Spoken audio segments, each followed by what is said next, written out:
ಹರಿ ಓಂ ಪ್ರಾಣಾದೇರೀಶಿತಾರಂ ಪರಮಸುಖನಿಧಿಂ ಸರ್ವದೋಷವ್ಯಪೇತಂ ಸರ್ವಾಂತಸ್ಥಂ ಸುಪೂರ್ಣಂ ಪ್ರಕೃತಿಪತಿಮಜಂ ಸರ್ವಬಾಹ್ಯಂ ಸುನಿತ್ಯಂ ಸರ್ವಜ್ಞಂ ಸರ್ವಶಕ್ತಿಂ ಸುರಮುನಿಮನುಜಾದ್ಯೈಃ ಸದಾ ಸೇವ್ಯಮಾನಂ ವಿಷ್ಣುಂ ವಂದೇ ಸದಾಘಂ ಸಕಲ ಜಗದನಾದ್ಯಂತಮಾನಂದದಂ ತಂ.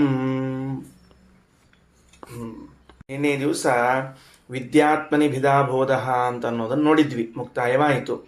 ಈಗ ಮುಂದಿನ 3 ಶ್ಲೋಕಗಳನ್ನು ನೋಡಿದಾಗಲೂ ಕೂಡ ಸ್ಪಷ್ಟವಾಗಿ ಮೋಕ್ಷದಲ್ಲಿ ಭೇದ ಇದ್ದೇ ಇದೆ ಎಂದು ತಿಳಿದು ಬರುತ್ತದೆ ಅನ್ನೋದನ್ನು ಹೇಳಬೇಕಾಗಿದೆ.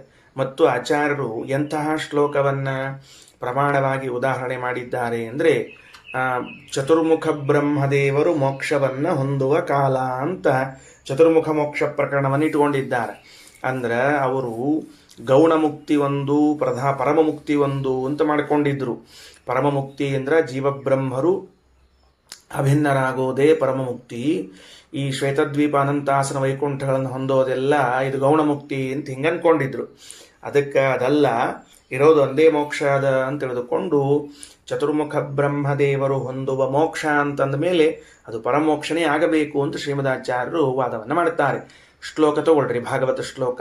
ಕ್ಷ್ಮಾಂಬೋ ನಲಾನಿಲವಿಯನ್ಮನ ಇಂದ್ರಿಯಾರ್ಥ ಭೂತಾದಿವಿ ಪರಿವೃತ ಪ್ರತಿಸಂಜಿಘೃಕ್ಷು ಅವ್ಯಾಕೃತಂ ವಿಶತಿಯರ್ಹಿ ಗುಣತ್ರಯಾತ್ಮ ಕಾಲಂ ಪರಂ ಸ್ವಮನಭೂಯ ಪರಸ್ವಯಂಭೂ.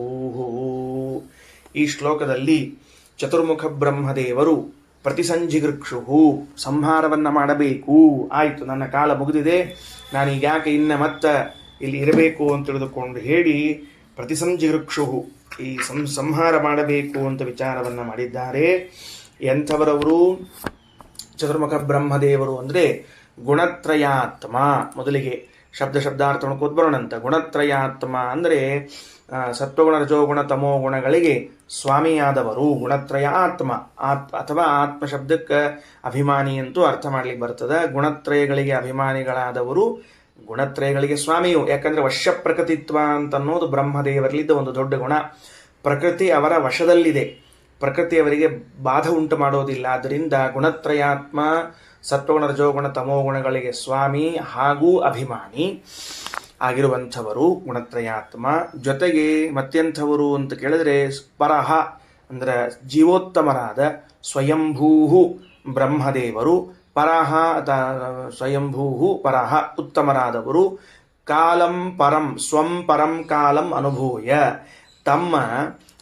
ತಮ್ಮ ಏನದು ಕಾಲ ದ್ವಿಪರಾರ್ಧ ಸಂಜ್ಞಾ 100 ವರ್ಷಗಳ ಕಾಲವನ್ನು ಅನುಭವಿಸಿ ಅಂದ್ರೆ ಮುಗೀತು.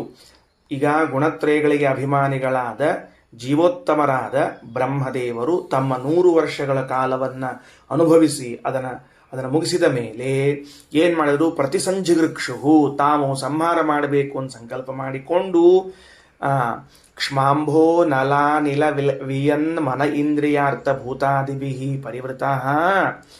ಕ್ಷ್ಮ ಅಂದ್ರೆ ಭೂಮಿ, ಅಂಬ ಅಂದ್ರೆ ನೀರು, ಅನಲ ಅಂದ್ರೆ ಬೆಂಕಿ, ಅನಿಲ ಅಂದ್ರೆ ವಾಯು, ವಿಯತ್ ಅಂದ್ರೆ ಆಕಾಶ, ಮನಃ ಅಂದ್ರೆ ಮನಸ್ಸು, ಇಂದ್ರಿಯ ಅಂದ್ರೆ ಇಂದ್ರಿಯಗಳು, ಅರ್ಥ ಅಂದ್ರೆ ಇಂದ್ರಿಯಗಳಿಗೆ ಸಂಬಂಧಪಟ್ಟ ತನ್ಮಾತ್ರಗಳು, ಭೂತಾದಿಬಿಹಿ ಅಂದ್ರೆ ಪಂಚಭೂತಗಳು. ಇವುಗಳಿಂದ ಪರಿವೃತ ಕೂಡಿಕೊಂಡವರಾಗಿ ಏನ್ ಮಾಡಿದ್ರು? ಮುಂದೆ ಅವ್ಯಾಕೃತಂ ವಿಶತಿ. ಅವ್ಯಾಕೃತ ಅಂದ್ರೆ ಅವ್ಯಕ್ತ ತತ್ವಕ್ಕೆ ಅಭಿಮಾನಿಯಾಗಿರುವಂತಹ ಮಹಾಲಕ್ಷ್ಮಿ ಅವಳ ದ್ವಾರ ಪರಮಾತ್ಮನಲ್ಲಿ ಪ್ರವೇಶ ಮಾಡ್ತಾರೋ ಅಂತ ಹೇಳಿ ಸ್ಪಷ್ಟವಾಗಿ ಬ್ರಹ್ಮದೇವರು ಎಲ್ಲವನ್ನ ಸಂಹಾರಗೊಳಿಸುವ ಇಚ್ಛೆಯಿಂದ ಎಲ್ಲವನ್ನ ತೆಗೆದುಕೊಂಡು ಲಕ್ಷ್ಮಿಯನ್ನ ದ್ವಾರ ಮಾಡಿಕೊಂಡು ಪರಮಾತ್ಮನಲ್ಲಿ ಪ್ರವೇಶ ಮಾಡಿದ್ದಾರೋ. ಮುಂದೆ ಏವಂ ಪರೇತ್ಯ ಭಗವಂತ ಮನಃ ಪ್ರವಿಷ್ಟಾಯ ಯೇ ಯೋಗಿನೋ ಜಿತ ಮರುನ್ ಮನಸೋ ವಿರಾಗಾಗ ತೇನೈವ ಸಾಕಮೃತಂ ಪುರುಷಂ ಪುರಾಣಂ ಬ್ರಹ್ಮಪ್ರಧಾನಮುಪಯಾಂತ್ಯಗತಾಭಿಮಾನ. ಇನ್ನು ಏನದವರು ಏವಂ ಇದೇ ರೀತಿಯಾಗಿ ಪರೇತ್ಯ ದೇಹತ್ಯಾಗವನ್ನು ಮಾಡಿಕೊಂಡು ಭಗವಂತ ಮನುಪ್ರವಿಷ್ಟಾ ಭಗವಂತನ ಪ್ರವೇಶ ಮಾಡಿದ್ದಾರೆ. ಯಾರವರು? ಏ ಯೋಗಿನಃ ಯೋಗಿಗಳು, ಜಿತಮರುನ್ ಮನಸೋ ವಿರಾಗಾಹ ಮನೋಜಯ ಹಾಗೂ ವಾಯುಜಯವನ್ನು ಹೊಂದಿರುವಂತಹ ಮಹಾವಿರಕ್ತರಾಗಿರುವಂಥವರು. ತೇನೈವ ಸಾಕಂ ಆ ಬ್ರಹ್ಮದೇವರ ಜೊತೆಗೇನೆ ಅಮೃತಂ ಪುರುಷಂ ಪುರಾಣಂ ಅವಿನಾಶಿಯಾದ ಪುರಾಣ ಪುರುಷನಾದ ಪರಮಾತ್ಮನನ್ನ ಹೊಂದುತ್ತಾರೆ. ಪ್ರಧಾನಂ ಬ್ರಹ್ಮ ಉಪಯಾಂತಿ, ಪ್ರಧಾನನಾದ ಪರಮಾತ್ಮನ ಹೊಂದುತ್ತಾರೆ. ಅಗತಾಭಿಮಾನ ಅಂದ್ರೆ ನಾವು ಜೀವರು ಎಂಬುವಂತಹ ಜ್ಞಾನದಿಂದ ಕೂಡಿಕೊಂಡವರು.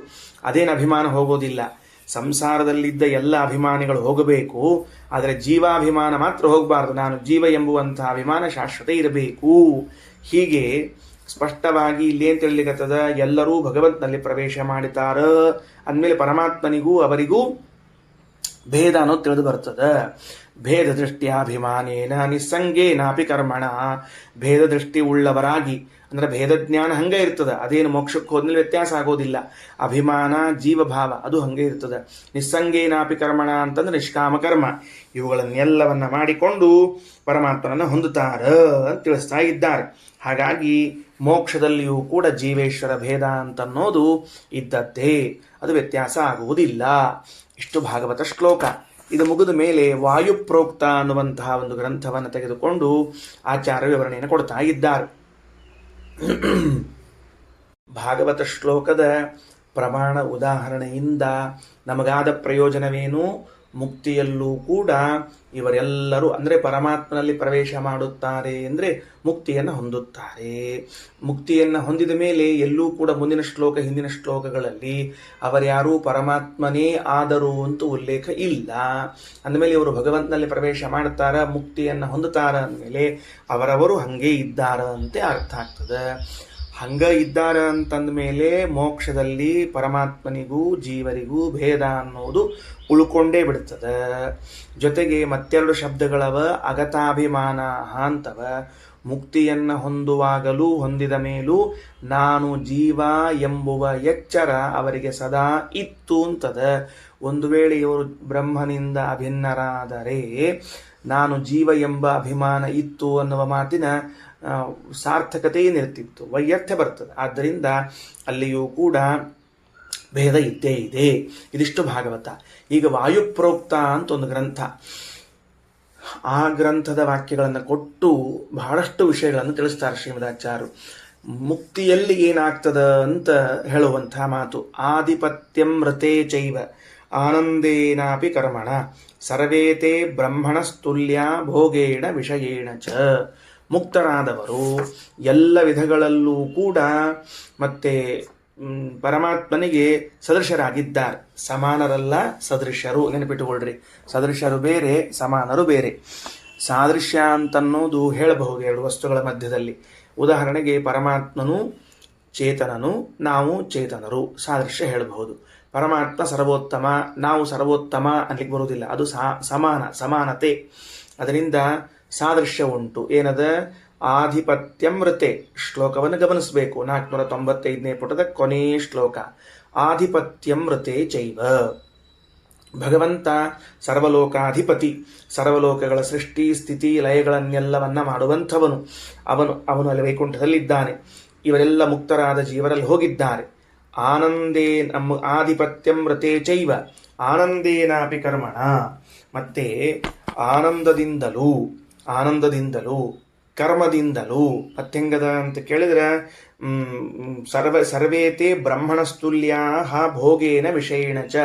ವಿಷಯ ಭೋಗದಿಂದಲೂ ಭಗವಂತನಿಗೆ ಎಲ್ಲರೂ ಕೂಡ ಸದೃಶರಾಗಿದ್ದಾರೆ. ಯಾವ ವಿಷಯದಲ್ಲಿ ಹೇಳಿಕತ್ತಾರ, ಯಾವ ವಿಷಯವನ್ನು ಬಿಟ್ಟು ಹೇಳಿಕತ್ತಾರ ಗಮನಿಸಬೇಕು. ಈ ವಾಯುಪ್ರೋಕ್ತ ಎಂಬುದರಲ್ಲಿ ಒಂದು ಮಾತು ಬಂದಿದೆ. ಮೋಕ್ಷದಲ್ಲಿ ಜೀವರೆಲ್ಲರೂ ಕೂಡ ಭಗವಂತ ನಡೆಸುವಂತಹ ವ್ಯಾಪಾರಗಳು, ಅಂದರೆ ಈಗ ಭಗವಂತ ಅಲ್ಲೇ ಇದ್ದಾನೆ, ವೈಕುಂಠದಲ್ಲಿ ಇದ್ದುಕೊಂಡೇ ಜಗತ್ತಿನ ಸೃಷ್ಟಿ ಸ್ಥಿತ್ಯಾದಿ ಕರ್ಮಗಳನ್ನೆಲ್ಲ ಮಾಡ್ತಿದ್ದಾನೆ ಅಂತ ಇಟ್ಟುಕೊಳ್ಳ್ರಿ. ಆ ಒಂದು ಕರ್ಮವನ್ನ ಬಿಟ್ಟು ಇನ್ನುಳಿದ ಎಲ್ಲ ಕರ್ಮಗಳು ಆನಂದ. ಭಗವಂತ ನಡೆದಾಡಿದರೆ ಇವರು ನಡೆದಾಡ್ತಾರೆ, ಭಗವಂತ ಸುಖಪಟ್ಟರೆ ಇವರೂ ಸುಖಪಡುತ್ತಾರೆ, ಭಗವಂತ ವಿಷಯ ಭೋಗ ಮಾಡಿದರೆ ಇವರೂ ವಿಷಯ ಭೋಗ ಮಾಡುತ್ತಾರೆ. ಈ ಎಲ್ಲ ವಿಷಯದಲ್ಲೂ ಕೂಡ ಸದೃಶರಾಗಿದ್ದಾರೆ ಅಂತ ಹೇಳುವ ಮಾತು. ಆಧಿಪತ್ಯಂ ರತೆ ಚೈವ ಆನಂದೇನ ಚ ಕರ್ಮಣ ಸರ್ವೇತೆ ಬ್ರಹ್ಮಣಸ್ತುಲ್ಯಾ ಭೋಗೇನ ವಿಷಯೇಣ ಚ. ಸರಿ ಆಯ್ತಾ? ಅಂದಮೇಲೆ ಈ ವಾಕ್ಯದಿಂದ ನಮಗೇನು ತಿಳಿದು ಬರ್ತದೆ? ಮೋಕ್ಷದಲ್ಲೂ ಕೂಡ ಅವರು ಎಲ್ಲರೂ ಭಿನ್ನರಾಗಿಯೇ ಇದ್ದರು. ಯಾಕಂದ್ರೆ ಭಗವಂತನಿಗೆ ಸದೃಶರಾಗಿ ಆನಂದವನ್ನು ಅನುಭವಿಸ್ತಾ ಇದ್ರು ಅಂತ ಹೇಳಿಕತ್ತಾರಲ್ಲ. ಹಂಗಿದ್ದ ಹೊತ್ತಿನೊಳಗೆ ನಾವು ಅದೇ ರೀತಿ ಅರ್ಥವನ್ನು ತಿಳ್ಕೋಬೇಕು, ಬೇರೆ ಏನಿಲ್ಲ. ಸರ್ವೇ, ಅದಕ್ಕೆ ರಘುತ್ತಮ ಸ್ವಾಮಿಗಳವರು ಸರ್ವೇಪಿ ತೇ ಮುಕ್ತಾಹ ಆಧಿಪತ್ಯಂ ಜಗದ್ವ್ಯಾಪಾರಾಧಿಕಂ ಮೃತೆ ಸ್ವರೂಪಭೂತೇನ ಆನಂದ ಕರ್ಮಣ ಚ ವಿಷಯೇಣ ಚ ವಿಷಯ ನಿಮಿತ್ತಕ ಭೋಗೇನ ಬ್ರಹ್ಮಣಸ್ತುಲ್ಯಾಹ ಏವ ನತು ಅಭಿನ್ನಾಹ, ಅಭಿನ್ನರಲ್ಲ. ಸರಿ ಆಯ್ತಾ? ಮುಂದಿನ ಶ್ಲೋಕ ಅಲ್ಲೇನದ, ನಾನಾತ್ವೇನಾಪಿ ಸಂಬದ್ಧಾಹ ತದಾ ತತ್ಕಾಲ ಭಾವಿನ ಅಂತದ. ತದಾ ಮುಕ್ತಿಯಲ್ಲಿ ತತ್ಕಾಲ ಭಾವಿನ, ಮುಕ್ತಿಯಲ್ಲೂ ಅನುವರ್ತನೆಗೊಳ್ಳುವಂತಹ ನಾನಾತ್ವೇನ ಅಭಿಸಂಬದ್ಧಾ, ಭೇದದಿಂದ ಕೂಡಿಕೊಂಡವರೇ ಆಗಿರುತ್ತಾರೆ. ವಾಯುಪ್ರೋಕ್ತದ ಪ್ರಮಾಣ ವಾಕ್ಯ ಹೆಂಗದ? ನಾನಾತ್ವೇನಾಪಿ ಸಂಬದ್ಧಾ ತದಾ ತತ್ಕಾಲ ಭಾವಿನ. ತದಾ ಅಂದ್ರೆ ಮುಕ್ತಿದಶ, ಮುಕ್ತ್ಯವಸ್ಥೆಯ ಕಾಲ. ಆ ಮುಕ್ತ್ಯವಸ್ಥಾದಲ್ಲಿಯೂ ಕೂಡ ತದಾ ತತ್ಕಾಲ ಭಾವಿನ ಅಂದ್ರೆ ಆ ಮುಕ್ತ್ಯವಸ್ಥೆಯಲ್ಲೂ ಕಂಟಿನ್ಯೂ ಆಗುವ, ತತ್ಕಾಲ ಭಾವಿ ಅಂದ್ರೆ ಆ ಕಾಲದಲ್ಲೂ ಇರುವಂತಹ ನಾನಾತ್ವ ಅಂದ್ರೆ ಭೇದ. ನಾನಾತ್ವ ಶಬ್ದದ ಅರ್ಥ ಏನು ಅಂದ್ರೆ ಭೇದ. ನಾನಾತ್ವೇನಾಪಿ ಸಂಬದ್ಧ ಅಂದ್ರೆ ಭೇದದಿಂದ ಕೂಡಿದವರಾಗಿರುತ್ತಾರೆ. ಅಷ್ಟಾಯಿತು ತದಾ ಮುಕ್ತಿದಶೆಯಲ್ಲೂ ಕೂಡ. ಆಮೇಲೆ ಅಲ್ಲೂ ಕೂಡ ಭೇದ ಎಂಬುದಿದ್ದೇ ಅದ. ಪ್ರಕೃತೌ ಕರಣಾತೀತಾ ಸ್ವಾತ್ಮನ್ನೇವ ವ್ಯವಸ್ಥಿತಾ. ಬಹಳ ಚಂದಾದ ಶ್ಲೋಕ. ಪ್ರಕೃತೌ ಕರಣಾತೀತಾ ಸ್ವಾತ್ಮನ್ನೇ ವ್ಯವಸ್ಥಿತಾ ಅಂತಂದ್ರೆ ಇದಕ್ಕೆ ಅರ್ಥ ಏನು ಮಾಡಬೇಕು? ಪ್ರಕೃತೌ ಕರಣಾತೀತಾ. ಈ ಶಬ್ದ ಪ್ರಕೃತಿ ಎನ್ನುವ ಶಬ್ದ ಇದು ಸ್ತ್ರೀಲಿಂಗದ ಸಪ್ತಮಿ ವಿಭಕ್ತಿಯಲ್ಲದ. ಪ್ರಕೃತಿಯಲ್ಲಿ ಅಂತ ಅರ್ಥ ಬರ್ತದೆ ಅದಕ್ಕೆ. ಪ್ರಕೃತಿಯಲ್ಲಿ ಕರ್ಣಾತೀತ ಅಂದ್ರೆ ಕರ್ಣ ಅಂದ್ರೆ ಇಂದ್ರಿಯಗಳು. ಪ್ರಕೃತಿಯಲ್ಲಿ ಕರ್ಣ ಇಲ್ಲದೆ ಇದ್ದವರು ಅಂತ ಆಗ್ಬಿಡುತ್ತೆ. ಏನು ಪ್ರಕೃತಿಯಲ್ಲಿ ಕರ್ಣ ಇಲ್ಲದೆ ಇದ್ದವರು ಅಂದ್ರೆ ಅರ್ಥ ಏನು? ಈ ಪ್ರಕೃತಿ ಅಂದ್ರೆ ಈಗ ನೇಚರು ಅಂತ ತಿಳ್ಕೊಂಡ್ರಿ, ಅಥವಾ ಇದೇನು ಪ್ರಕೃತಿ ಅಂತ ಕರ್ಸ್ಕೋತೀವಿ ಇದನ್ನ. ಈ ಪ್ರಕೃತಿಯಲ್ಲಿ ಇಂದ್ರಿಯ ಇಲ್ಲದೆ ಇದ್ದವರು ಅಂದ್ರೆ ಏನು? ಹೇಳ್ತಾ ಇದ್ದದ್ದು ಮೋಕ್ಷದಲ್ಲಿ ಅಥವಾ ಮುಕ್ತರಾದಾಗ ಯಾವ ಯಾವ ವಿಭಕ್ತಿಗಳು ಬಂದಾಗ ಹೇಗೆ ಅರ್ಥೈಸಬೇಕು ಅಂತ ನಮ್ಮನ್ನು ಎಜುಕೇಟ್ ಮಾಡ್ತಿರ್ತಾರೆ ಅವಾಗವಾಗ ಶಾಸ್ತ್ರಕಾರರು, ನೆನಪಿಟ್ಟುಕೊಳ್ರಿ. ಪ್ರಕೃತೌ ಕರ್ಣಾತೀತಾ ಸ್ವಾತ್ಮನ್ನೇ ವ್ಯವಸ್ಥಿತಾ. ಪ್ರಕೃತಿಯಲ್ಲಿ ಇಂದ್ರಿಯರಹಿತರಾಗಿದ್ದಾರೆ, ತಮ್ಮಲ್ಲೇ ತಾವಿದ್ದಾರ. ಏನು ಹಿಂಗಂದ್ರೆ ಮುಕ್ತರಾಗಿದ್ದಾರೆ ಅಂತ ಹೇಳಿಕತ್ತೀರಿ. ಮುಕ್ತಾಹ ಅಂತ ಹೇಳಿದ ಮೇಲೆ ಪ್ರಕೃತಿಯಲ್ಲಿ ಅಂತ ಯಾಕೆ ಬರ್ತದ? ಅದಕ್ಕೆ ಇದು ಪ್ರಕೃತೌ ಅನ್ನೋ ಶಬ್ದ ಇದು ಸಪ್ತಮಿ ವಿಭಕ್ತಿಯಲ್ಲಿರುವಂತಹದ್ದು. ಅದಕ್ಕೆ ನಿಮಿತ್ತ ಸಪ್ತಮಿ ಅಂತ ಕರೀತಾರ. ಏನ್ ಕರೀತಾರ? ನಿಮಿತ್ತ ಸಪ್ತಮಿ ಅಂತ ಕರೀತಾರ. ನಿಮಿತ್ತ ಸಪ್ತಮಿ ಅಂದ್ರೆ ಅರ್ಥ ಏನು ಅಂದ್ರೆ ಸಪ್ತಮಿ ವಿಭಕ್ತಿಯನ್ನು ಬಳಸಿದ್ರು ಕೂಡ ತನ್ನಿಮಿತ್ತ ಅಂತ ಅರ್ಥ ಮಾಡ್ಕೋಬೇಕಲ್ಲಿ. ಏನು ಅರ್ಥ ಮಾಡ್ಕೋಬೇಕು? ತನ್ನಿಮಿತ್ತ. ಸಾಮಾನ್ಯವಾಗಿ ಸಪ್ತಮಿ ವಿಭಕ್ತಿಗೆ ಬೇರೆ ಬೇರೆ ಅರ್ಥಗಳವ ಅಂತ ಹಿಂದೆ ಸಾಕಷ್ಟು ಬಾರಿ ಹೇಳಿದ್ದೀನಿ. ಒಂದು ಅಧಿಕರಣ, ವಿಷಯ, ಔಪಶ್ಲೇಷಿಕ, ನಿಮಿತ್ತ ಅನ್ನುವಂತಹ ಅರ್ಥಗಳದ. ಈಗ ನಿಮಿತ್ತ ಅಂತಂದ್ರೆ ಈಗ ಪ್ರಕೃತೌ ಕರ್ಣಾತೀತ ಅಂದ್ರೆ ಪ್ರಕೃತಿ ನಿಮಿತ್ತವಾದ ಅಂತ ಆಯ್ತಾಗಾರೆ. ಪ್ರಕೃತಿ ನಿಮಿತ್ತವಾದ ಇಂದ್ರಿಯಗಳಿಂದ ಅತೀತಾಹ ದೂರರಾಗಿದ್ದಾರೆ ಅಂತ ಅರ್ಥ ಬಂತು. ಹಾಗಾದರೆ ಮುಕ್ತರಾದವರಿಗೆ ಪ್ರಾಕೃತವಾದ ಇಂದ್ರಿಯಗಳು ಇಲ್ಲ. ಹೆಂಗೆ ಹೇಳ್ಬೇಕಾಗ್ಯದ? ಆ ವಾಯುಪ್ರೋಕ್ತವೆಂಬ ಗ್ರಂಥಕ್ಕೆ ಈ ಜೀವರು ಮುಕ್ತರಾದ ಮೇಲೆ ಪ್ರಾಕೃತವಾದ ಇಂದ್ರಿಯಗಳು ಇಲ್ಲ ಅಂತ ಹೇಳಬೇಕಾಗ್ಯದ. ಪ್ರಕೃತಿ ನಿಮಿತ್ತವಾದ ಪ್ರಾಕೃತವಾದ ಇಂದ್ರಿಯಗಳಿಲ್ಲ ಅಂತ ಹೇಳಬೇಕಾಗ್ಯದೋ ಇಲ್ಲೋ? ಅದಕ್ಕೆ ಹೆಂಗೆ ಪ್ರಯೋಗ ಮಾಡಿದ್ರು? ಪ್ರಕೃತವು ಕರ್ಣಾತೀತಾ ಅಂದ್ಬಿಟ್ರು. ಇದನ್ನು ನಾವು ಸಾಮಾನ್ಯವಾಗಿ ಸಂಸ್ಕೃತ ಕಲಿತವರೇನಾದರೂ ಮಾತಾಡಿದರೆ ಪ್ರಕೃತಿಯಲ್ಲಿ ಇಂದ್ರಿಯಗಳಿಲ್ಲದೆ ಇದ್ದವರು ಏನು ಹೆಂಗಂದ್ರೆ ಅರ್ಥ ಮಾಡ್ತಾರೆ. ಅದಕ್ಕೆ ಪ್ರಕೃತವು ಅನ್ನೋ ಸಪ್ತಮಿ ವಿಭಕ್ತಿಗೆ ನಿಮಿತ್ತ ಅಂತ ಮಾಡಿಕೊಂಡ್ರೆ ಪ್ರಕೃತಿ ನಿಮಿತ್ತವಾದ ಇಂದ್ರಿಯಗಳಿಂದ ರಹಿತರಾದವರು ಅಂದರೆ ಪ್ರಾಕೃತವಾದ ಇಂದ್ರಿಯಗಳಿಲ್ಲದೆ ಇದ್ದವರು ಅಂತ ಅರ್ಥ ಬರ್ತದೆ. ಇನ್ನು ಸ್ವಾತ್ಮನ್ನೇ ವ್ಯವಸ್ಥಿತ ಅಂತಂದಾರಲ್ಲ ಅಂದ್ರೆ ಸ್ವಾತ್ಮನಿ ಸ್ವರೂಪಭೂತವಾದ ದೇಹದಲ್ಲಿಯೇನೇ ಇದ್ದಾರ ಅಂದ್ರೆ ಅಲ್ಲಿ ಸ್ವರೂಪಭೂತವಾದ ಇಂದ್ರಿಯಗಳು ಕೆಲಸ ಮಾಡ್ತಾವ. ಅಪ್ರಾಕೃತವಾದ ಸ್ವರೂಪಭೂತವಾದ ಇಂದ್ರಿಯಗಳು ಮೋಕ್ಷದಲ್ಲಿ ಕೆಲಸ ಮಾಡುತ್ತಿವೆ ಅಂತ ಇಟ್ಕೊಳ್ರಿ. ಹಾಗಾದರೆ ಮಥಿತಾರ್ಥ ಎಲ್ಲಿಗೆ ಬಂತು ನೋಡ್ರಿ. ತಾತ್ಪರ್ಯ ಹೇಳ್ಬೇಕು. ಈಗ ನೀವೀಗ ಇದನ್ನ ಏನ್ ಮಾಡಿಬಿಟ್ರಿ ಅಂದ್ರೆ ಬರೀ ಶಬ್ದಾರ್ಥ ಹೇಳಿದ್ರಿ. ಅರ್ಥ ಏನು ಅಂದ್ರೆ ಶಬ್ದಾರ್ಥ ಹೇಳ್ಬಿಟ್ರಿ. ಮುಕ್ತರಿಗೆ ಪ್ರಾಕೃತವಾದ ಇಂದ್ರಿಯಗಳು ಇರುವುದಿಲ್ಲ, ಅಪ್ರಾಕೃತವಾದ ಇಂದ್ರಿಯಗಳು ಇರುತ್ತವೆ ಅಂತ. ತಾತ್ಪರ್ಯ ಏನು ಹೇಳಿದಂಗಾಯಿತು? ಮುಕ್ತರಿಗೆ ಸರ್ವಾತ್ಮನ ಪ್ರಕೃತಿ ಇರುವುದಿಲ್ಲ. ಮುಕ್ತರಲ್ಲಿ ಪ್ರಕೃತಿಯ ಯಾವ ಕಾರ್ಯವೂ ಇರುವುದಿಲ್ಲ. ಇದು ತಾತ್ಪರ್ಯ. ತಾತ್ಪರ್ಯ ಏನು? ಮುಕ್ತರಲ್ಲಿ ಪ್ರಕೃತಿಯ ಯಾವ ಕಾರ್ಯ ಇರೋದಿಲ್ಲ, ಅಥವಾ ಮುಕ್ತರಿಗೆ ಪ್ರಕೃತಿ ಬಂಧಿಸುವುದಿಲ್ಲ, ಬಾಧಿಸುವುದಿಲ್ಲ. ಇದು ತಾತ್ಪರ್ಯ ಆಯಿತು. ನೋಡ್ರಿ ಎಷ್ಟು ಚಂದ ಶ್ಲೋಕಗಳವ ವಾಯುಪ್ರೋಕ್ತದಲ್ಲಿ.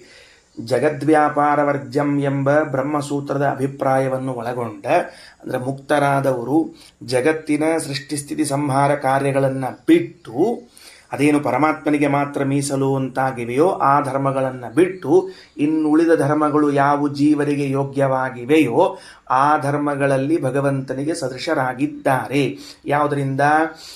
ಕರ್ಮ, ಆನಂದ, ವಿಷಯಭೋಗ ಇವುಗಳಿಗೆ ಅವರು ಸದೃಶರಾಗಿದ್ದಾರೆ ಅಂದರೆ ಸ್ವಸ್ವಯೋಗ್ಯತಾನುಸಾರವಾಗಿ ಕರ್ಮ ಮಾಡ್ತಾರೆ ಅಂತಿಷ್ಟೇ ಅರ್ಥವೇ ಹೊರತಾಗಿ ಭಗವಂತನಿಗೆ ಲೆವೆಲ್ಲಾಗಿ ಒಂದೇ ಕುರ್ಚಿ ಮೇಲೆ ಕೂತಾರ ಅಂತ ಅರ್ಥ ಅಲ್ಲ. ಹೀಗೆ ಅಲ್ಲಿರುವಾಗ ಅಂದರೆ ಇದಕ್ಕೆ ತಾತ್ಪರ್ಯ ಏನದ ಅಂದ್ರೆ, ಮುಕ್ತಿಯಲ್ಲಿ ಜೀವರಾಶಿಗಳಿದ್ದಾರೆ, ಭಿನ್ನರಾಗಿದ್ದಾರೆ. ಯಾಕೆ? ಸದೃಶರು ಶಬ್ದ ಹೇಳುವಾಗ ಸಾದೃಶ್ಯ ಎರಡು ವಸ್ತುಗಳ ಮಧ್ಯದಲ್ಲಿ ಹೇಳಬೇಕೇ ಹೊರತಾಗಿ ಒಂದೇ ವಸ್ತುವಿನ ಮಧ್ಯದಲ್ಲಿ ಸಾದೃಶ್ಯ ಹೇಳಿ ಬರುವುದಿಲ್ಲ. ಅದರಿಂದ ಪರಮಾತ್ಮನೊಬ್ಬನಿದ್ದಾನೆ, ಜೀವರೊಬ್ಬರಿದ್ದಾರೆ ಅನ್ನೋದಕ್ಕೆ ಸಾದೃಶ್ಯವನ್ನು ಹೇಳ್ತೀವಿ. ಅಲ್ಲಿಯೂ ಕೂಡ ಭೇದ ಅನ್ನುವುದು ಅನುವರ್ತಿತವಾಗ್ತದೆ. ಆವಾಗಲೂ ಭೇದ ಇದ್ದೇ ಇರ್ತದೆ, ಭೇದ ಹೋಗೋದಿಲ್ಲ. ಜೊತೆಗೆ ಅವರಿಗೆ ಪ್ರಾಕೃತವಾದ ಯಾವ ಇಂದ್ರಿಯಗಳೂ ಇಲ್ಲ, ಅಪ್ರಾಕೃತವಾದ ಇಂದ್ರಿಯಗಳಿವೆ. ಅಂದರೆ ಮುಕ್ತರಿಗೆ ಪ್ರಕೃತಿ ಏನೂ ಬಾಧಿಸುವುದಿಲ್ಲ ಅಂತಾಯಿತು. ಮುಕ್ತರಿಗೆ ಏನೂ ಬಾಧಿಸುವುದಿಲ್ಲ. ಯಾಕ ಅಂತ ಪ್ರಶ್ನೆ. ಮುಕ್ತರಿಗೆ ಪ್ರಕೃತಿ ಯಾಕೆ ಬಾಧಿಸುವುದಿಲ್ಲ? ರಘುತ್ತಮ ಸ್ವಾಮಿಗಳವರು ಸ್ವಲ್ಪ ಮುಂದೆ ತೆಗೆದುಕೊಂಡು ಹೋಗ್ತಾರೆ. ಏನಂತಾರೆ ನೋಡ್ರಿ. ಪ್ರಕೃತೌ ಕರಣಾತೀತಾ ಸ್ವಾತ್ಮನ್ನೇವ ವ್ಯವಸ್ಥಿತಾ ಪ್ರದರ್ಶಯಿತ್ವಾ ಹ್ಯಾತ್ಮಾನಂ ಪ್ರಕೃತಿ ತೇಷು ಸರ್ವಶಃ ಪುರುಷಾನ್ಯ ಬಹುತ್ವೇನ ಪ್ರತೀತ ನ ಪ್ರವರ್ತತೆ. ಈ ಶ್ಲೋಕಗಳು ತುಂಬ ಸುಂದರವಾದದ್ದು. ಪ್ರಾಯ ಈ ಹಿಂದೆ ಈ ವಿಷಯ ಬಂದಿಲ್ಲ, ಆದ್ದರಿಂದ ಸ್ವಲ್ಪ ಒತ್ತು ಕೊಟ್ಟು ಹೇಳ್ತಿದ್ದೀರಿ. ಏನಂತಾರೆ ರಘುತ್ತಮ ಸ್ವಾಮಿಗಳವರು ಅಂದರೆ, ಹೌದು ಆತು, ಪ್ರಕೃತಿ ಯಾಕೆ ಇವರ ಮೇಲೆ ತನ್ನ ಬಾಧವನ್ನು ತೋರಿಸ್ತಿಲ್ಲ? ಪ್ರಕೃತಿ ಎಲ್ಲರನ್ನು ತನ್ನ ವಶದಲ್ಲಿ ಇಟ್ಟುಕೊಂಡದ. ಪ್ರಕೃತಿಯ ಪರಿಣಾಮ ಆಗದೇ ಇದ್ದವರು ಅಂತ ಇಲ್ವೇ ಇಲ್ಲ. ಅಂದಮೇಲೆ ಈ ಜೀವರಾಶಿಗಳು ಮುಕ್ತರಾದ ಮಾತ್ರಕ್ಕೆ ಪ್ರಕೃತಿ ಅವರ ಮೇಲೆ ಯಾಕೆ ತನ್ನ ಪ್ರಭಾವವನ್ನು ಬೀರುತ್ತಿಲ್ಲ? ಅತ್ಯಂತ ಅಮೂಲ್ಯವಾದ ಪ್ರಶ್ನೆ. ಯಾಕೆ ಅಂದರೆ ಅದಕ್ಕೆ ಉತ್ತರ ಕೊಡ್ತಾರೆ ರಘುತ್ತಮ ಸ್ವಾಮಿಗಳವರ ವ್ಯಾಖ್ಯಾನದಲ್ಲಿ. ಇಲ್ಲಿದೆ, ಶ್ಲೋಕದಲ್ಲಿದೆ. ಅದರ ಭಾವವನ್ನು ಬೋಧ ಮಾಡ್ತಾರೆ. ಏನಂತಾರೆ? ಯಾಕೆ ಅಂದರೆ ಪರಮಾತ್ಮನನ್ನು ತನ್ನನ್ನು ತೋರಿಸಿ ಅದು ತನ್ನ ಪ್ರಭಾವವನ್ನು ನಿಲ್ಲಿಸಿ ಬಿಟ್ಟಿದೆ. ಏನಂತಾರೆ ರಘುತ್ತಮ ಸ್ವಾಮಿಗಳವರು ಇಲ್ಲಿ ಶ್ಲೋಕದಲ್ಲಿದ್ದ ಭಾವವನ್ನು ತೆಗಿತಾರೆ. ಪ್ರಕೃತಿಯು ಪರಮಾತ್ಮನನ್ನು ತನ್ನನ್ನು ತೋರಿಸಿದ್ದರಿಂದ ತನ್ನ ಪ್ರಭಾವವನ್ನು ಬೀರಿದೆ. ಅಂದರೆ ವೇದ ಪುರಾಣಗಳಲ್ಲಿ ಎಲ್ಲಾದರೂ ಹೀಗೆ ವಾಕ್ಯ ಬಂದಿದೆ ಅಂತ ಇಟ್ಟುಕೊಳ್ಳೋಣ. ನಾ ತಿಳಿದುಕೊಂಡಂತೆ ಅನುವಾದ ಮಾಡ್ತೀನಿ. ಏನು? ಎಲ್ಲಿವರೆಗೆ ಈ ಜೀವನಿಗೆ ಪ್ರಕೃತಿ ಪುರುಷರ ವಿವೇಕ ಬರುವುದಿಲ್ಲವೋ ಅಲ್ಲಿವರೆಗೆ ಇವನಿಗೆ ಮುಕ್ತಿ ಆಗುವುದಿಲ್ಲ ಅಂತಿದೆ.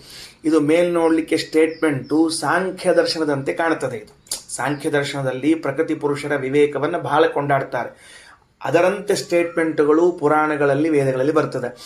ಅದಕ್ಕೆ ವಾಯುಪ್ರೋಕ್ತದಲ್ಲಿ ಏನು ವ್ಯವಸ್ಥೆ ಮಾಡ್ತಾರೆ ಅಂದ್ರೆ, ಪ್ರಕೃತಿ ಪುರುಷರ ವಿವೇಕವು ಅಂದರೆ ಪ್ರಕೃತಿ ಎನಿಸಿಕೊಂಡ ಮಹಾಲಕ್ಷ್ಮಿ, ಜಡತತ್ವ ಇತ್ಯಾದಿಗಳ ಜ್ಞಾನ, ಪುರುಷ ಎನಿಸಿಕೊಂಡ ಭಗವಂತನ ಜ್ಞಾನ ಆದ ಮೇಲೆ ಆ ಪ್ರಕೃತಿ ಏನು ಮಾಡ್ತದ ಅಂತಂದ್ರೆ ತಿಳಿದುಕೊಂಡ ವ್ಯಕ್ತಿಯ ಮೇಲೆ ತನ್ನ ಪ್ರಭಾವವನ್ನು ಬೀರೋದನ್ನು ನಿಲ್ಲಿಸಿ ಬಿಡುತ್ತದ.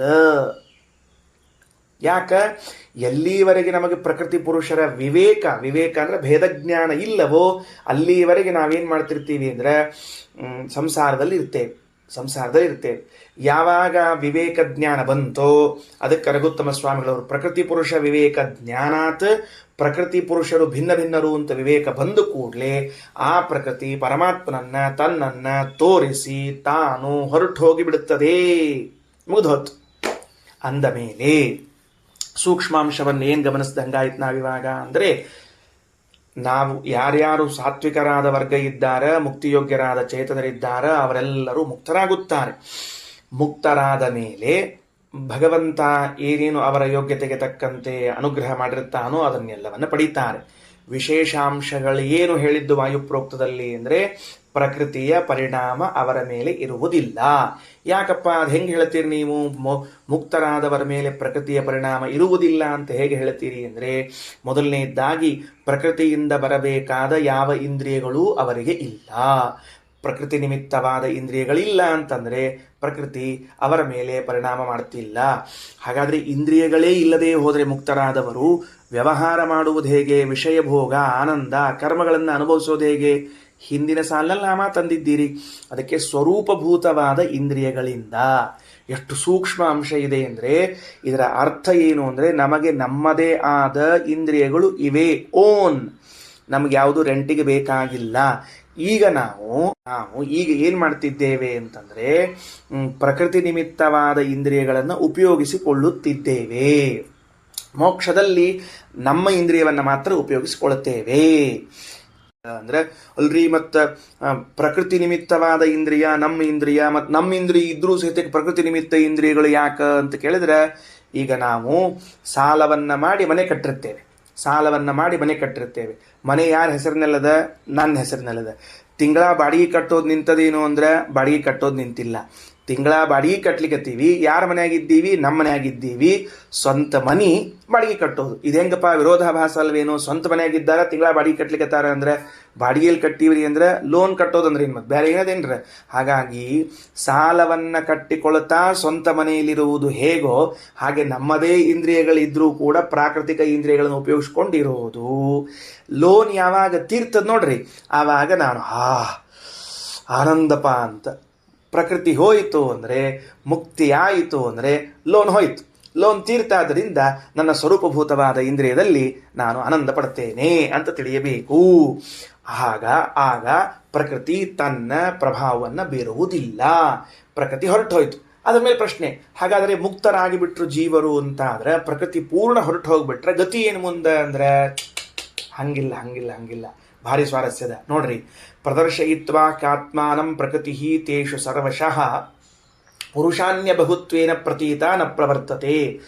ಜೀವರು ಮುಕ್ತರಾದವರಷ್ಟೇ ಅಲ್ವಲ್ಲ, ಇನ್ನೂ ಅನಂತ ಇದ್ದಾರೆ. ಹಾಗಾದರೆ ಇವರ ಮೇಲೆ ಪ್ರಭಾವ ಬೀರೋದನ್ನು ನಿಲ್ಲಿಸಿ ಮುಂದಿನವ್ರ ಕಡೆಗೆ ಹೊರಡ್ತದಂತ. ಇನ್ಯಾರ ನೆಕ್ಸ್ಟ್ ಸಂಸಾರಕ್ಕೆ ಬರಬೇಕಾಗಿದೋ ಅವರ ಮೇಲೆ ತನ್ನ ಪ್ರಭಾವವನ್ನು ಬೀರ್ಲಿಕ್ಕೆ ಹೊರಡ್ತದ. ಪುರುಷ ಅನ್ಯ ಬಹುತ್ವೇನ, ಅನ್ಯ ಪುರುಷರು ಬಹಳ ಇದ್ದದರಿಂದ ಅವರ ಮೇಲೆ ಪ್ರವೃತ್ತರಾಗ್ತಾರೆ. ಪ್ರವರ್ತಯತಿ ಪುನಃಸರ್ಗೇ ತೇಷಾಂ ಸಾನ ನ ಪ್ರವರ್ತತೆ. ಅವರನ್ನೆಲ್ಲರನ್ನ ಸೃಷ್ಟಿಗೆ ಕರೆದುಕೊಂಡು ಬಂದು ಹಾಕ್ತದೆ. ಇವರಿಗೆ ಮಾತ್ರ ಅಂದರೆ ಮುಕ್ತರಿಗೆ ಮಾತ್ರ ಯಾವ ಕಾರಣಕ್ಕೂ ಏನೂ ಬಾಧವನ್ನು ಉಂಟು ಮಾಡುವುದಿಲ್ಲ. ಅರ್ಥ ಆಗಿದೆ. ಸಂಯೋಗ ಪ್ರಕೃತಿಯೈವ ಮುಕ್ತಾನಾಂ ತತ್ವದರ್ಶನಾತ್. ಈಗ ಬರ್ರಿ, ಹೌದು, ಯಾಕೆ ಪ್ರಕೃತಿ ಇವ್ರ ಮೇಲೆ ಕೆಲಸ ಮಾಡೋದಿಲ್ಲ ಅಂತ ಕೇಳಿದ್ರೆ, ಮುಖ್ಯ ಕಾರಣ ತತ್ವದರ್ಶನ. ತತ್ವ ಅಂದರೆ ಪರಮಾತ್ಮ. ಆ ಪರಮಾತ್ಮನ ದರ್ಶನವಾದದ್ರಿಂದ ಪ್ರಕೃತಿಯ ಸಂಯೋಗ ಇವರಿಗೆ ಆಗೋದಿಲ್ಲ. ಆ್ಯಂಟಿ ಗಮ್ ಇದ್ದಂಗೆ. ಪರಮಾತ್ಮನ ದರ್ಶನ ಅಂದರೆ ಆ್ಯಂಟಿ ಗಮ್. ಅದು ಅಂಟಿಕೊಳ್ಳಿಕ್ಕೆ ಬಿಡಂಗಿಲ್ಲ. ಎಷ್ಟು ಅಂಟಿಸಿದ್ರೂ ಸತ್ಯಕ್ಕೆ ಅದು ಅಂಟಂಗಿಲ್ಲ. ಹಾಗಾಗಿ ಭಗವತ್ ತತ್ವ ದರ್ಶನದಿಂದ ಪ್ರಕೃತಿ ಏನು ಪರಿಣಾಮ ಮಾಡಬೇಕಾಗಿತ್ತೋ ಅದು ಹೋಗಿಬಿಡ್ತು. ಈ ಕೆಲವು ಪೋಸ್ಟ್ ಆಫೀಸ್ಗಳಲ್ಲಿ ಸ್ಟ್ಯಾಂಪ್ ಕೊಟ್ಟಿರ್ತಾರೆ, ಅವುಗಳಿಗೆ ಅಂಟು ಹಚ್ಚೆ ಕೊಟ್ಟಿರ್ತಾರೆ. ಪಾಪ ಅವು ಏನು ಮಾಡಿದರೂ ಅಂದರೂ ಅಂಟೋದಿಲ್ಲ. ಗೊತ್ತಾಯ್ತೋ ಇಲ್ಲೋ? ಏನು ಹಿಂಗೆ ಮಾಡಿದ್ರು ಅಂಟೋದಿಲ್ಲ. ಅಂತೂ ಕೆಲವೊಂದು ಬಾರಿ ಅಂಟುವುದೇ ಇಲ್ಲ. ಅದು ಪೋಸ್ಟ್ ಆಫೀಸ್ ಸ್ಟ್ಯಾಂಪ್ನಲ್ಲಿ ಕೊಟ್ಟದ್ದು ಅಂಟುವುದಿಲ್ಲ. ಯಾಕಂದ್ರೆ ಆಂಟಿಗಮ್, ಅದು ಏನೋ ವಿರೋಧದ ಅಲ್ಲಿ. ಹಂಗೆ ಪ್ರಕೃತಿ ನಮಗೆ ಅಂಟದೇ ಇರುವಂಥ ವ್ಯವಸ್ಥೆ ಯಾವುದು ಅಂತ ಕೇಳಿದ್ರೆ ತತ್ವಜ್ಞಾನ. ಸಂಯೋಗ ಪ್ರಕೃತಿರ್ನೈವ ಮುಕ್ತಾನಾಂ ತತ್ವದರ್ಶನಾತ್ ಸಮಾ ದುಃಖ ನಿವೃತ್ತಿಸ್ತು ಮುಕ್ತಾನಾಪಿ ಸರ್ವಶಃ ಮಾನುಷಾದಿ ವಿರಿಂಚಾಂತಂ ಸುಖಂ ಮುಕ್ತೌ ಶತೋತ್ತರಂ. ಎರಡು ಕೊನೆಯ ಮಾತು. ಹೌದು, ಮತ್ತು ನೀವು ಎಲ್ಲ ಪ್ರಕೃತಿ ಹತ್ತುವುದಿಲ್ಲ ಅಂದರೆ, ಪ್ರಕೃತಿ ಹತ್ತುವುದಿಲ್ಲ ಅಂದಮೇಲೆ ದುಃಖ ಇಲ್ಲ ಅಂತ ಆಯ್ತು ಎಲ್ರಿಗೂ ಕೂಡ. ಮತ್ತು ಮುಕ್ತರಾದವರೆಲ್ಲರಿಗೂ ಕೂಡ ಪ್ರಕೃತಿಯ ಸಂಪರ್ಕ ಇಲ್ಲದೇ ಇದ್ದದ್ದರಿಂದ ಎಲ್ಲರೂ ದುಃಖ ನಿವೃತ್ತರಾಗಿಬಿಟ್ರು. ದುಃಖ ನಿವೃತ್ತಿಯ ವಿಷಯದಲ್ಲಿ ಎಲ್ಲ ಮುಕ್ತರು ಸಮಾನರೇ ಆಗಿಬಿಟ್ರಲ್ಲ. ಹಾಗಿದ್ರೆ ಅಂತಂದರೆ ಕರೆಕ್ಟ್, ಬರೋಬ್ಬರಿ. ಸಮಾಹ ದುಃಖ ನಿವೃತ್ತಿಸ್ತು ಮುಕ್ತಾನಾಂ ಸರ್ವಶಃ. ಚತುರ್ಮುಖ ಬ್ರಹ್ಮದೇವನ ಹಿಡ್ಕೊಂಡು ತೃಣಾದಿ ಪರ್ಯಂತರವಾಗಿ ಮುಕ್ತರಾದವರಿಗೆ ದುಃಖ ಇಲ್ಲ ಎಂಬ ವಿಷಯದಲ್ಲಿ ಸಾಮ್ಯ ಉಂಟೇ ಉಂಟು, ವಿವಾದನೆ ಇಲ್ಲ. ಆದರೆ ಸುಖದ ವಿಷಯದಲ್ಲಿ ಏನಿದೆ ಅಂತ ಕೇಳಿದ್ರೆ, ಮಾನುಷಾದಿ ವಿರಿಂಚಾಂತಂ ಸುಖಂ ಮುಕ್ತೌ ಶತೋತ್ತರಂ. ಆದರೆ ಮನುಷ್ಯರಿಂದ ಪ್ರಾರಂಭ ಮಾಡಿಕೊಂಡು ಚತುರ್ಮುಖ ಬ್ರಹ್ಮದೇವರವರೆಗಿನ ಸುಖದಲ್ಲಿ ಮೋಕ್ಷದಲ್ಲಿ ಉತ್ತರೋತ್ತರ ಅಭಿವೃದ್ಧಿ ಆಗ್ತದೆ. 100% ಆನಂದದ ಹೆಚ್ಚಳ ಉಂಟು ಇತ್ಯಾದಿ ವಾಯುಪ್ರೋಕ್ತೆ. ಇದನ್ನೆಲ್ಲ ನಾವು ಬೇರೆ ಕಡೆಗಳಲ್ಲೂ ಕೇಳಿದ್ದೇವಾದ್ದರಿಂದ ಇಷ್ಟರ್ಥ ಮಾಡಿಕೊಳ್ಳೋಣಂತೆ. ಇದು ಮುಗಿದ ಮೇಲೆ ಮುಂದಿನ ಭಾಗದಲ್ಲಿ ಏನದ ಅಂದ್ರೆ, ಇದಿಷ್ಟು ಹೇಳಿ ಏನು ತಿಳಿಸಿಕೊಟ್ರು, ಮೋಕ್ಷದಲ್ಲಿಯೂ ಭೇದ ಇದ್ದೇ ಇದೆ, ಭೇದ ಎಲ್ಲೂ ಹೋಗೋದಿಲ್ಲ. ಅಂದ ಮೇಲೆ ಮುಕ್ತಿಯಲ್ಲೂ ಜೀವಬ್ರಹ್ಮರಿಗೆ ಭೇದ ಇದೆ ಅಂತಂದ ಮೇಲೆ, ಮುಕ್ತಿ ಅಂತನ್ನೋದು ಚತುರ್ಮುಖ ಬ್ರಹ್ಮದೇವರು ಹೊಂದುವ ಕಾಲದ ಮೋಕ್ಷವನ್ನು ಹೇಳಿದ್ರಿಂದ ಪರಮ ಮೋಕ್ಷ ಅಂತ ಕರೆಸಿಕೊಳ್ಳುತ್ತದೆ, ಗೌಣ ಮೋಕ್ಷ ಅಂತ ಕರೆಸಿಕೊಳ್ಳುವುದಿಲ್ಲ. ಪರಮ ಮುಕ್ತಿಯಲ್ಲೂ ಭೇದ ಇದ್ದದರಿಂದಾಗಿ ಭೇದ ಅನ್ನೋದು ವಾಸ್ತವ ಆಗ್ತದೆ, ಅದು ಅವಿದ್ಯಾಕಲ್ಪಿತ ಆಗುವುದಿಲ್ಲ. ಹಾಗಾಗಿ ಅವರೇನು ಪ್ರಶ್ನೆ ಮಾಡಿಕೊಂಡಿದ್ರು, ಭೇದ ಅನ್ನುವುದನ್ನು ಯಾವ ಶ್ರುತಿ ಹೇಳಿಕತ್ತದಲ್ಲ ಅದು ಅವಿದ್ಯಾಕಲ್ಪಿತವಾದ ಭೇದವನ್ನು ಹೇಳ್ತಾ ಇದ್ದದರಿಂದ ಅಯಥಾರ್ಥ ಅಂತ ಆಕ್ಷೇಪವನ್ನು ಮಾಡಿದ್ರು. ಅಯಥಾರ್ಥ ಅಂತ ಆಕ್ಷೇಪ ಮಾಡಿದ್ರು. ದ್ವಾಸುಪರ್ಣ ಸಯುಜ ಸಖಾಯೌ ಈ ಶ್ರುತಿಗಳಲ್ಲಿ ಜೀವಬ್ರಹ್ಮರ ಮಧ್ಯದಲ್ಲಿ ಭೇದ ಅನ್ನುವುದು ಹೇಳಲಾಗ್ತಾ ಇದೆ. ಆ ಭೇದದ ಬಗ್ಗೆ ಅವರಿಟ್ಟುಕೊಂಡ ದೃಷ್ಟಿಕೋನ ಏನು ಅಂದರೆ, ಅವಿದ್ಯಾದಿಂದ ಅಜ್ಞಾನದಿಂದ ಕಲ್ಪಿತವಾದ ಭೇದ ಒಂದಿದೆ, ಆ ಭೇದವನ್ನೇ ಈ ದ್ವಾಸುಪರ್ಣ ಇತ್ಯಾದಿ ಶ್ರುತಿಗಳೆಲ್ಲ ಹೇಳುತ್ತದೆ. ಅದರ ಬಲದಿಂದ ತತ್ವಮಸಿ ಅಹಂ ಬ್ರಹ್ಮಾಸ್ಮಿ ಇತ್ಯಾದಿ ವಾಕ್ಯಗಳಿಗೆ ಜೀವಬ್ರಹ್ಮರು ಅಭಿನ್ನರು ಅಂತ ಅರ್ಥೈಸಬಾರದು ಅಂತೇನು ಹೇಳಿ ಹೊರಟಿದ್ದೀರಿ, ಇದು ತಪ್ಪು ಅಂತ ಅವರು ತಮ್ಮ ವಾದವನ್ನು ಮಂಡಿಸಿದರೆ, ಶ್ರೀಮದಾಚಾರ್ಯರಂತಾರೆ ಭೇದ ಅಂತನ್ನುವುದು ಅವಿದ್ಯಾಕಲ್ಪಿತ ಅಂತ ಸಿದ್ಧವಾದಾಗ ನೀವಿದೆಲ್ಲ ಮಾತಾಡಬಹುದು, ಅದು ಅವಿದ್ಯಾಕಲ್ಪಿತ ಅಲ್ಲ. ಯಾಕೆ? ಅದ್ವೈತ ದರ್ಶನದ ಪ್ರಕಾರ ಅವಿದ್ಯಾಕಲ್ಪಿತವಾದದ್ದು ಸಂಸಾರದಲ್ಲಿ ಮಾತ್ರ ಇರಬೇಕೇ ಹೊರತಾಗಿ ಮುಕ್ತಿಯಲ್ಲಿ ಇಲ್ಲ. ಮುಕ್ತಿ ಅನ್ನೋ ಶಬ್ದಕ್ಕೇನೆ ಅಜ್ಞಾನ ನಿವೃತ್ತಿಯುತ್ತರ ಕಾಲದಲ್ಲಿ ಬರುವಂತಹದ್ದು ಅಂತ ಅರ್ಥ. ಹಾಗಾಗಿ ವೈಕುಂಠದಲ್ಲಿ ಎಲ್ಲರೂ ಭಿನ್ನ ಭಿನ್ನರಾಗಿ ಇದ್ದರು ಅಂತ ಪ್ರಮಾಣವನ್ನು ಉದಾಹರಿಸಿದರೆ ಅವರು ತತ್ಕ್ಷಣದಲ್ಲಿ ರಿಯಾಕ್ಟ್ ಮಾಡ್ತಾರೆ, ಅದು ಗೌಣ ಮುಕ್ತಿ, ಪರಮ ಮುಕ್ತಿಯಲ್ಲಿ ಆ ತರಹದ ಭೇದ ಇಲ್ಲವೇ ಇಲ್ಲ, ಗೌಣ ಮುಕ್ತಿಯಲ್ಲಿ ಭೇದವನ್ನು ನಾವು ಒಪ್ಪಿದ್ದೇವಲ್ಲ ಅಂತ ಹೇಳಿದರೆ ಶ್ರೀಮದಾಚಾರ್ಯರು 2 ತರಹದ ಮೋಕ್ಷಗಳು ಅಂತಿಲ್ವೇ ಇಲ್ಲ, ಇರುವುದೇ ಒಂದು ಮೋಕ್ಷ. ಯಾವ ಮೋಕ್ಷ? ಪರಮ ಮುಕ್ತಿ. ಚತುರ್ಮುಖ ಬ್ರಹ್ಮದೇವರು ತಾವು ಸೃಷ್ಟಿ ಮಾಡಿದ ಸಂಪೂರ್ಣವಾದ ಜಗತ್ತನ್ನು ಲಯಗೊಳಿಸಿ ಭಗವಂತನಲ್ಲಿ ಪ್ರವೇಶ ಮಾಡಿ ವೈಕುಂಠದಲ್ಲಿ ಸೇರಿಕೊಂಡಿದ್ದಾಗಲೂ ಭಗವಂತನ ಜೊತೆಗೆ ಸುಖ ಆನಂದ ಅನುಭವಗಳನ್ನು ಅನುಭವಿಸಿಕೊಂಡು ದುಃಖ ನಿವೃತ್ತರಾಗಿ ಪ್ರಕೃತಿ ಯಾವ ಪರಿಣಾಮ ಇಲ್ಲದೇನೆ ಇದ್ದಾರ. ಅಲ್ಲಿಯೂ ಕೂಡ ಮನುಷ್ಯೋತ್ತಮರಿಂದ ಪ್ರಾರಂಭ ಮಾಡಿಕೊಂಡು ಬ್ರಹ್ಮದೇವರವರೆಗೆ ಸುಖದಲ್ಲಿ ತಾರತಮ್ಯ ಉಂಟು ಅಂಥೇಳುವ 100 ಪ್ರಮಾಣಗಳಿರುವಾಗ ಮೋಕ್ಷದಲ್ಲಿ ಭೇದ ಇಲ್ಲ ಅಂತ ಹೇಳಬಾರದು. ಅದು ಅವಿದ್ಯಾಕಲ್ಪಿತ ಅಂತಲ್ಲ, ವಾಸ್ತವ. ಭೇದ ಸತ್ಯ ಅಂತಾದ ಮೇಲೆ ಅದಕ್ಕನುಗುಣವಾಗಿ ಅಹಂ ಬ್ರಹ್ಮಾಸ್ಮಿ, ತತ್ವಮಸಿ ಇತ್ಯಾದಿ ವಾಕ್ಯಗಳಿಗೆ ಅರ್ಥ ಮಾಡಬೇಕು. ಇಷ್ಟು ಒಂದು ಘಟ್ಟ ಮುಗಿಸಿದರು. ಇನ್ನ ಘಟ್ಟ ಏನು ಅಂತ ಕೇಳಿದರೆ, ಐಕ್ಯ ಅಂತನ್ನೋದು ಶಾಸ್ತ್ರ ಪ್ರತಿಪಾದ್ಯ ಅಲ್ಲವೇ ಅಲ್ಲ. ಹಾಗೆ ಯಾರಾದರೂ ತಿಳಿದುಕೊಂಡ್ರೆ ಅದಕ್ಕೆ ನಿಂದಿಸಲಾಗ್ತಾ ಇದೆ, ನಿಷೇಧ ಮಾಡ್ತಾ ಇದೆ ಅಂತಂದ ಮೇಲೆ ಅದು ಶಾಸ್ತ್ರಕ್ಕೆ ವಿಷಯ ಆಗ್ಲಿಕ್ಕೆ ಸಾಧ್ಯ ಇಲ್ಲ. ಐಕ್ಯವು ಶಾಸ್ತ್ರದಲ್ಲಿ ನಿಂದಿಸಲ್ಪಡುವುದು ಅಂತಂದ್ರೆ ವಿಷಯ ಆಗುವುದಿಲ್ಲ ಅಂತ ತಿಳ್ಕೊಳ್ಬೇಕು ಅಂತ ಮುಂದಿನ ಘಟ್ಟದಲ್ಲಿ ಹೇಳ್ತಾರೆ. ಮತ್ತೆ ನಾಳೆ ಬೆಳಗ್ಗೆ ನೋಡೋಣ. ಶ್ರೀಕೃಷ್ಣಾರ್ಪಣಮಸ್ತು.